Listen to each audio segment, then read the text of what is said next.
พระธรรมประจำวันของพระเจ้าสิ่งที่เกี่ยวพันกับนิมิตหลักๆแม่นหมายถึงภารกิจของพระเจ้าเองและสิ่งที่เกี่ยวพันกับการปฏิบัติ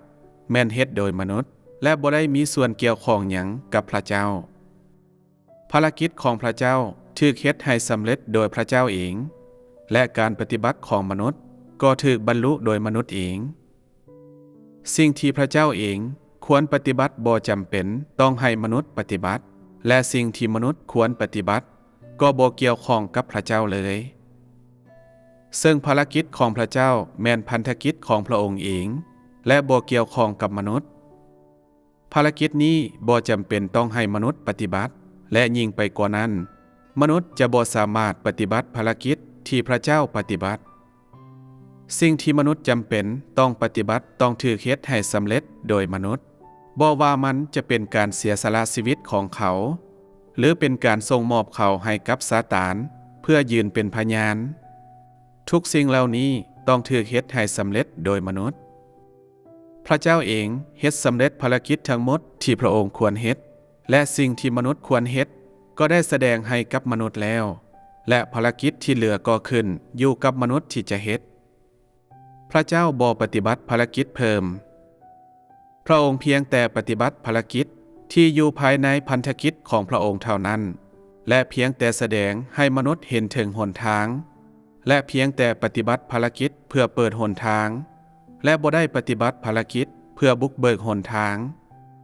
มนุษย์ควรเข้าใจสิ่งนี้การนำความจริงเข้าสู่การปฏิบัติหมายถึงการนำพระธรรมของพระเจ้าเข้าสู่การปฏิบัติและนี่ล้วนแล้วแต่เป็นหน้าที่ของมนุษย์เป็นสิ่งที่มนุษย์ควรปฏิบัติและบ่เกี่ยวข้องกับพระเจ้าเลยถ้ามนุษย์เรียกร้องให้พระเจ้าทนทุกข์ต่อการทรมานและการล่อหลอมในความจริงเช่นเดียวกันกับมนุษย์แล้วมนุษย์ก็กบฏภารกิจของพระเจ้าแม่นเพื่อปฏิบัติพันธกิจของพระองค์และหน้าที่ของมนุษย์แม่นเพื่ออ้อนน้อมต่อการนำพาทั้งหมดของพระเจ้าโดยบ่มีการต่อต้านใดๆสิ่งที่มนุษย์ต้องบรรลุเขาก็จำเป็นต้องเฮ็ดให้สำเร็จบ่ว่าพระเจ้าจะปฏิบัติภารกิจหรือดำรงชีวิตในลักษณะใดก็ตามมีเพียงพระเจ้าเท่านั้นที่สามารถเรียกร้องจากมนุษย์ได้ซึ่งหมายความว่ามีเพียงพระเจ้าเท่านั้นที่สมควรเรียกร้องจากมนุษย์บ่ควรมีทางเลือกอื่นบ่ควรเฮ็ดหยังเลยนอกจากอ่อนน้อมและปฏิบัติทั้งหมดนี่แม่นความสำนึกที่มนุษย์ควรมีหลังจากภารกิจที่พระเจ้าควรปฏิบัติถูกเฮ็ดให้สำเร็จมนุษย์ก็จำเป็นต้องเผชิญกับมันเทื่อละบาทก้าวในที่สุดถ้าเมื่อการคุ้มครองทั้งหมดของพระเจ้าถูกเฮ็ดให้สำเร็จแต่มนุษย์ยังบ่ได้เฮ็ดสิ่งที่พระเจ้าเรียกร้องแล้วมนุษย์ก็ควรถูกลงโทษถ้ามนุษย์บ่ปฏิบัติตามเงื่อนไขของพระเจ้าแล้วนี่ก็ย้อนความกบฏของมนุษย์มันบ่ได้หมายความว่าพระเจ้าบ่รอบคอบพอในภารกิจของพระองค์ทุกคนที่บ่สามารถนำพระธรรมของพระเจ้าเข้าสู่การปฏิบัติคนที่บ่สามารถปฏิบัติตามเงื่อนไขของพระเจ้าและคนที่บ่สามารถมอบความซื่อสัตย์ของพวกเขาและปฏิบัติหน้าที่ของพวกเขาได้พวกเขาทุกคนล้วนแล้วแต่จะถูกลงโทษทั้งหมดในปัจจุบันสิ่งที่พวกเจ้าจำเป็นต้องบรรลุบ่แม่นการเรียกร้องเพิ่มแต่เป็นหน้าที่ของมนุษย์และเป็นสิ่งที่ทุกคนควรปฏิบัติถ้าพวกเจ้าบ่สามารถแม้นแต่ปฏิบัติหน้าที่ของพวกเจ้าหรือปฏิบัติมันให้ดีแล้วพวกเจ้าบ่ได้กำลังนำปัญหามาสู่ตนเองบ่พวกเจ้าบ่ได้กำลังสอกหาความตายบ่พวกเจ้าจะยังขาดหวังอนาคตและโอกาสได้แนวใดภารกิจของพระเจ้าแม่นเพื่อมนุษย์ศาสตร์และการร่วมมือของมนุษย์แม่นเพื่อการคุ้มครองของพระเจ้าหลังจากที่พระเจ้าได้สำเร็จทุกสิ่งที่พระองค์ควรปฏิบัติมนุษย์ก็จำเป็นต้องเต็มใจในการปฏิบัติของเขาและร่วมมือกับพระเจ้าในภารกิจของพระเจ้ามนุษย์บ่ควรจำกัดความพยายามของเขาควรถวายความซื่อสัตย์ของเขา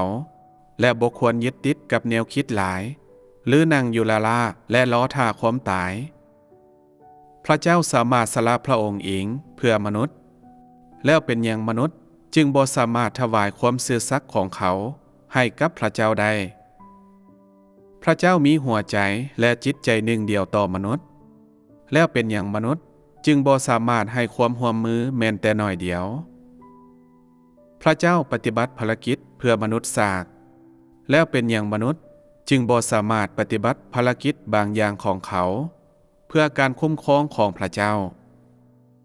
ภารกิจของพระเจ้าได้มาไกลถึงขั้นนี้แล้วแต่ถึงอย่างนั้นพวกเจ้าก็ยังได้แต่เบิ่งแต่บ่ปฏิบัติพวกเจ้าได้แต่ฟังแต่บ่เคลื่อนไหวแล้วคนประเภทดังกล่าวบ่แม่นเป้าหมายของความพินาศบ่พระเจ้าได้อุทิศทั้งหมดของพระองค์ให้กับมนุษย์แล้วเป็นหยังในปัจจุบันมนุษย์จึงบ่สามารถปฏิบัติหน้าที่ของเขาอย่างจริงใจสำหรับพระเจ้าภารกิจของพระองค์แม่นบุริมสิทธิธรรมอิฐของพระองค์และภารกิจแห่งการคุ้มครองของพระองค์มีความสำคัญที่สุดสำหรับมนุษย์การนำพระธรรมของพระเจ้าเข้าสู่การปฏิบัติและการปฏิบัติตามเงื่อนไขของพระเจ้าแม่นบุริมสิทธิธรรมอิฐของเขาพวกเจ้าทุกคนควรเข้าใจในสิ่งนี้พระธรรมที่กล่าวกับพวกเจ้าแม่นได้ไปถึงใจกลางธาตุแท้ของพวกเจ้าและภารกิจของพระเจ้าได้เข้าสู่อาณาเขตที่บ่เคยมีมาก่อนหลายคนยังบ่เข้าใจความจริงหรือความบ่จริงของเส้นทางนี้พวกเขายังล้อท่าและเบิงและบ่ปฏิบัติหน้าที่ของพวกเขากงกันข้ามพวกเขากวดสอบพระธรรมทุกข้อและการกระทำทุกอย่างของพระเจ้าพวกเขาใส่ใจในสิ่งที่พระองค์กินและนุ่งและแนวคิดของพวกเขาก็ยิ่งให้แห้งหลายขึ้นคนประเภทดังกล่าวบ่ได้กำลังกังวลในสิ่งที่บ่สำคัญบ่คนประเภทดังกล่าวจะสามารถเป็นคนที่แสวงหาพระเจ้าได้แนวไหนแล้วพวกเขาจะสามารถเป็นคนที่มีเจตนายอมต่อพระเจ้าได้แนวใด